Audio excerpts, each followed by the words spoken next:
Dar seguimento aqui ao nosso noticiário, pedi a tua participação popular para falar sobre o novo decreto da flexibilização do armamento no país. Governadores de 13 estados e do Distrito Federal divulgaram uma carta aberta ontem contra este decreto assinado pelo presidente da República, o Jair Bolsonaro, que flexibiliza o porte de armas no país. Entre eles está o governador Belivaldo Chagas. Para debater, para a gente trazer esclarecimentos sobre este assunto, eu recebo aqui no estúdio do Balanço Geral Manhã o advogado criminalista Evaldo Campos. Muitíssimo obrigado pela participação do senhor aqui no BG Manhã. Diego. Muito bom dia a você bom e ao dia. seu público. Seja bem-vindo sempre.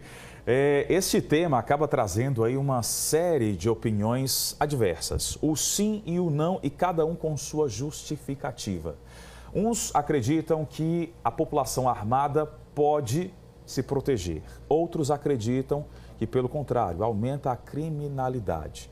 Existe também aí, para a gente não ficar achando que qualquer arma a população pode utilizar. Não, não é bem assim. É uma especificação que existe. A gente vai falar ao longo dessa entrevista aqui com o advogado que tipo de arma é. Ela tem uma alteração, ela tem um perfil específico para o cidadão civil comum ter esse porte de arma. Inclusive, tem também aí uma série de requisitos para você ter o porte e uso da arma. Onde e como? Daqui a pouco a gente traz aí esse esclarecimento. Antes, a gente fala primeiro sobre esse decreto. O senhor, na opinião, o senhor que tem um gabarito grande nessa área criminal aqui no estado do Sergipe, no país, o senhor acredita que esta flexibilização, ela traz uma certa segurança ou o senhor é contra? Primeiramente, a opinião do senhor em relação a esse assunto.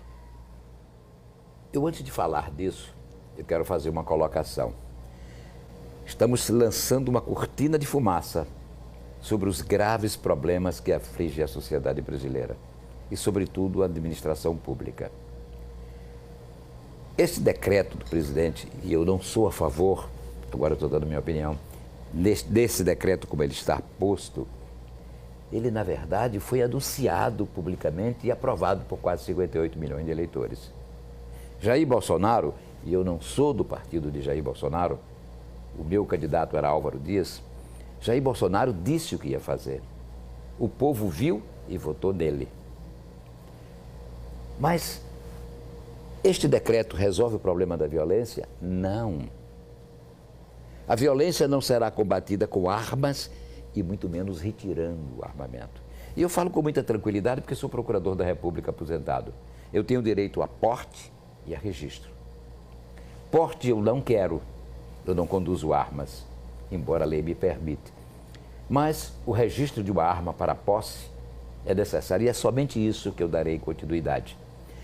Agora, eu tenho absoluta convicção que não é a arma licenciada, a arma que passa por um registro, a arma que faz antes da sua outorga do direito de possuí-la ou portá-la do indivíduo que é candidato a tal armamento, não é ela quem acresce os índices de criminalidade. Ocasionalmente pode haver.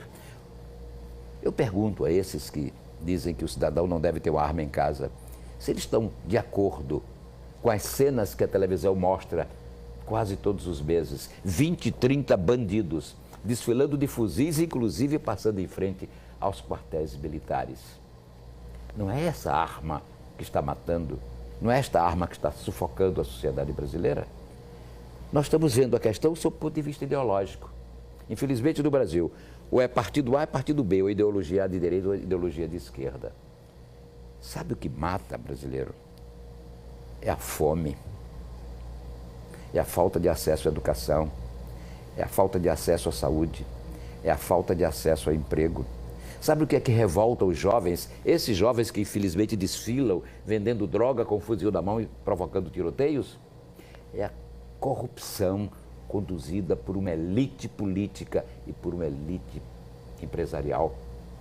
O PCC, que é a organização criminosa mais perigosa do nosso país, desvia do povo brasileiro cerca de 300 milhões por ano.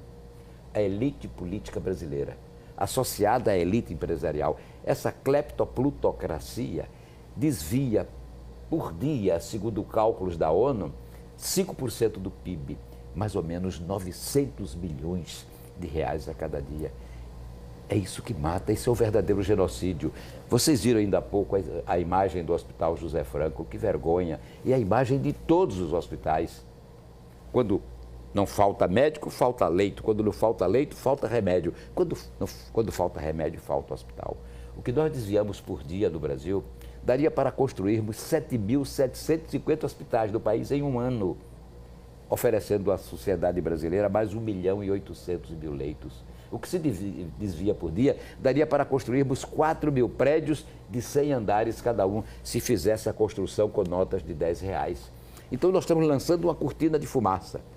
Realmente o presidente se equivocou, errou, talvez não tivesse conhecimento profundo sobre o assunto, como ele não tem, e poucas pessoas têm, na maioria das matérias, dos problemas que afligem o país. Inclusive o senhor falou aí da especificação do fuzil, né? E é o T4, mas ele tem uma especificação do tiro contínuo e o que seria para a população é que não tem esse disparo contínuo. E aí, aproveitando para retomar aqui com o senhor, a participação popular, tem o Fábio Clécio, ele que colocou o posicionamento dele, é nosso telespectador lá no Facebook, acompanhando o Balanço Geral Sergipe lá em São Paulo. Ele colocou aqui que sobre essa questão do porte de arma, ele acha que o decreto ele aumenta a criminalidade. Bandido já vive armado e com porte. Índice deve aumentar, que acredito que é a mesma opinião que o senhor expressou agora há pouco com esse embasamento que o senhor traz aí. Sem dúvida, para que fuzil para o povo? Eu vou sair com o fuzil nas minhas mãos? Primeiro, o porte deve ser restrito mesmo. A posse não, a posse deve ser ampliada.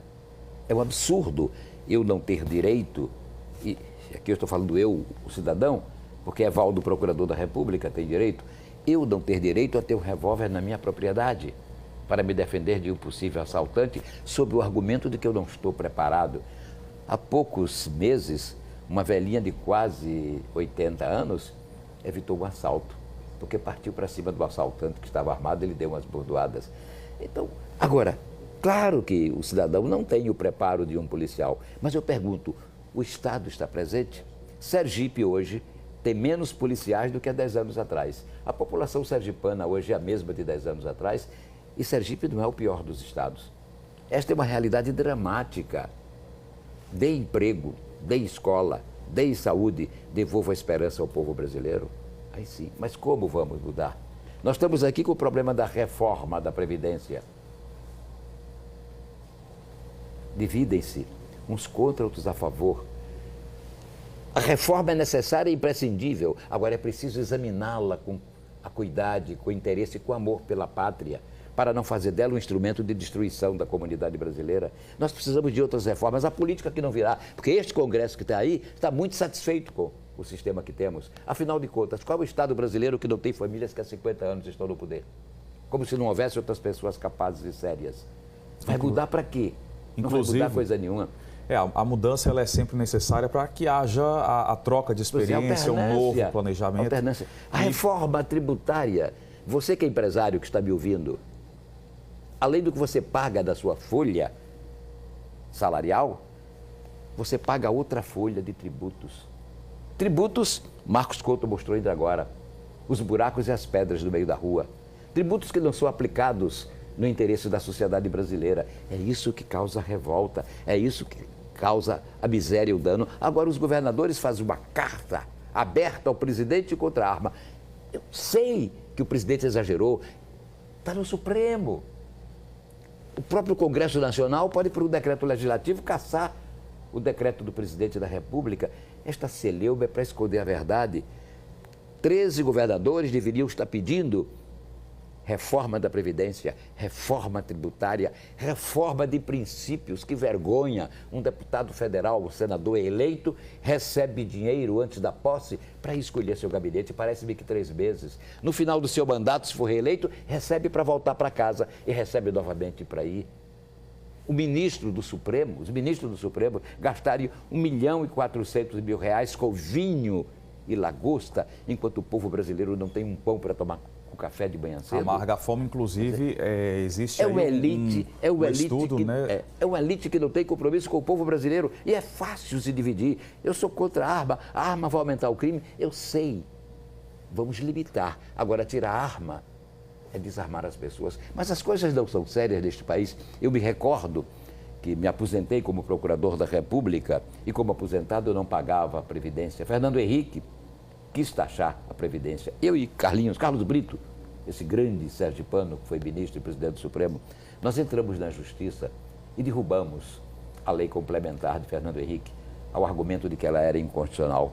E eu me recordo dos discursos do presidente então, Lula: não pague, é um assalto, você já pagou, você está sendo roubado. E quando o Lula veio, fez a reforma da Previdência e, por emenda constitucional, obrigou os aposentados a pagarem o pago até hoje, não reclamam. Agora, eu reclamo sim que se tome daquele que nada tem, daquele que não tem sequer lágrimas para chorar. É preciso seriedade, é preciso que se dê ao povo a oportunidade de falar a verdade. Eu fico estarrecido. Eu vejo os comentários, todas as vezes que eu estou em casa, eu estou no lugar, eu vejo os comentaristas, especialmente da Globo News, que passa o dia todo fazendo política. Meu Deus do céu, parece que não há coisa séria no Brasil. O que se fala aqui, o governo não tem flexibilidade, o governo não tem diálogo, o governo não negocia. Negociar no Brasil é corrupção, é troca de ministério, é troca de diretorias, e foi através desse sistema que chamam de presidencialismo de coalizão, é o outro nome para safadeza, para roubalheira, que a Petrobras chegou quase à falência. Dela foram roubados 42 bilhões de reais. Aproveitando aqui a participação do senhor, tem um telespectador Pereira que está parabenizando pelas colocações que o senhor está fazendo aqui, mandando aqui a mensagem. Tem também a mensagem do Rafael, do Ponto Novo. Para ele, o porte de arma deve existir porque a população se sente ameaçada e os bandidos estão sempre armados. Claro que os bandidos estão armados na base da clandestinidade, mas vale o registro e a opinião popular, porque é um tema que precisa ser debatido sempre. Aqui mais uma mensagem. Diego, é claro que o homem de bem tem que ter arma. O vagabundo anda armado até os dentes. Como iremos nos defender?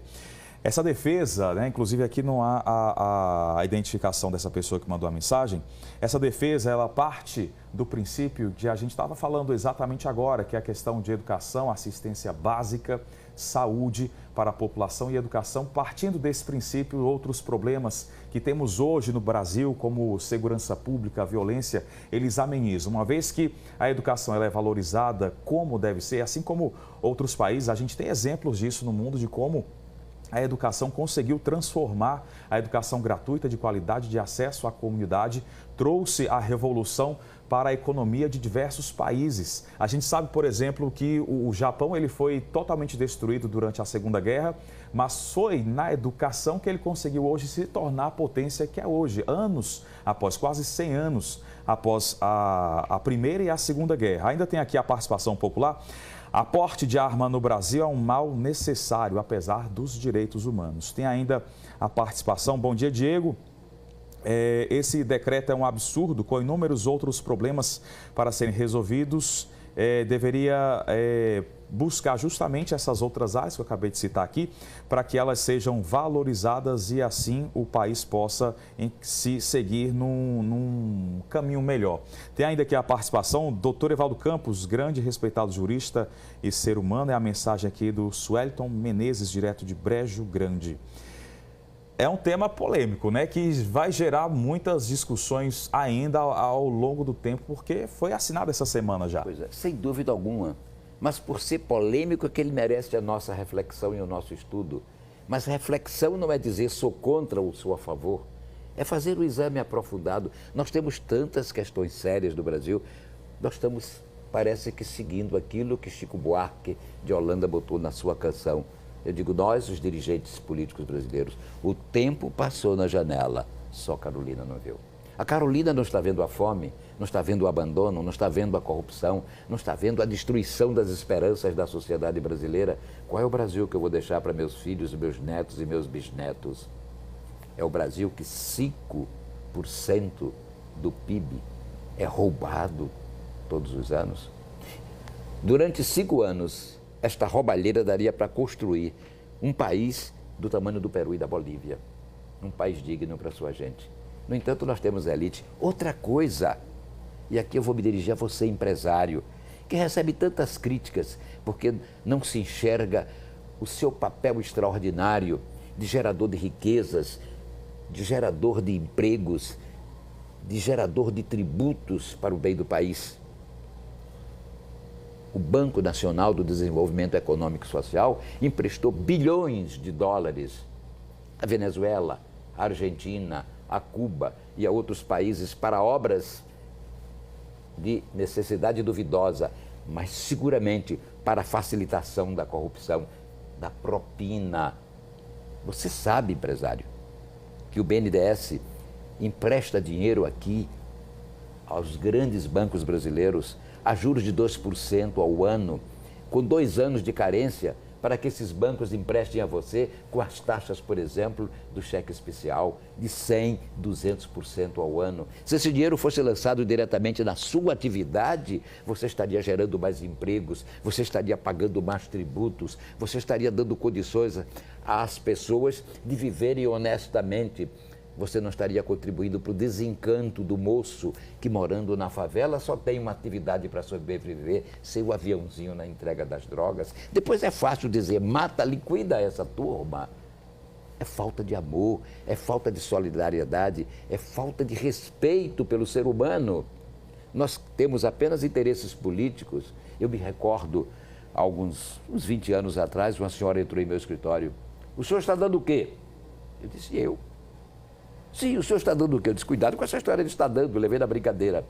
Ela disse, claro, você é político e político tem que dar. Eu disse, então adote meu nome, Evaldo Campos, nunca vote em mim. Porque político que compra voto devia estar na cadeia. E sabe quantos políticos brasileiros, em termos percentuais, foram eleitos com dinheiro da Odebrecht, da OAS, da Andrade Gutierrez e dessas outras empresas de cabras safados que tem no Brasil? 70% do Congresso Nacional. 70%. Mas, infelizmente, a educação não permite ao povo acesso à verdade, uma educação que prepare o indivíduo para o exercício da cidadania. Ele, então, vota no filho do seu fulano, no neto do seu Beltrano, e quando chega o processo eleitoral, nós vemos aqui, este é ficha limpa. Ainda não teve oportunidade de se corromper, mas o pai não era, o avô não era, todos foram afastados por corrupção, por improbidade administrativa. Então isso é uma vergonha. Brasileiro, depende de você. O Brasil precisa de uma faxina, não de uma revolução, não de uma guerra, não de troca de tiros. Precisa de uma revolução que nasça do amor pelo povo brasileiro.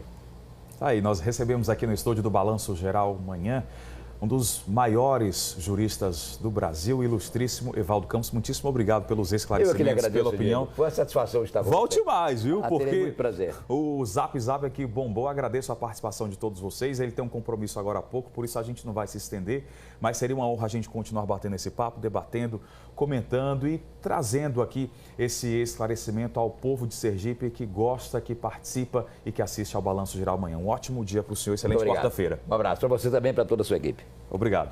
Câmera 1, por gentileza.